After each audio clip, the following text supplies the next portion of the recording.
Mais l'appel que je vais lancer va être en priorité à la population congolaise. Parce qu'il y a un proverbe qui dit qu'une civilisation est détruite par l'extérieur que si elle est rongée de l'intérieur. On ne va pas toujours pouvoir parler du Rwanda sans régler les problèmes à l'intérieur du Congo. Si le Congo était uni, si le peuple congolais se préoccupait de sa survie, le Congo ne serait jamais attaqué de cette façon à l'est du Congo.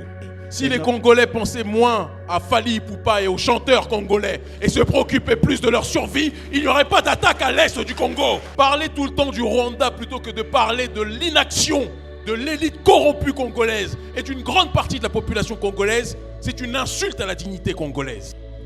Le Congo a tous les moyens de s'organiser, de se lever pour résister, pour mettre un terme à ce qui se passe à l'est du Kivu. Très important. Et les résistants au Congo doivent comprendre que s'ils veulent que la plupart des Africains rejoignent cette lutte, ils doivent changer la communication.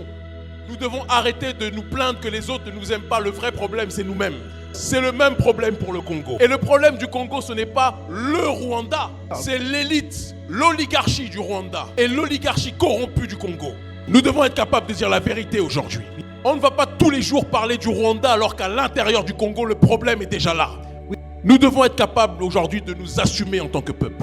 Le problème, ce sont des milices privées rwandaises qui sont sponsorisées par les multinationales occidentales. Ce n'est pas le Rwanda. Il y a plein de Rwandais que je connais qui sont contre cette guerre. Et les multinationales veulent que l'on reste dans un combat entre le Congo et le Rwanda. Mais le problème reste toujours le même. C'est le capitalisme et le néolibéralisme, ce sont ces multinationales.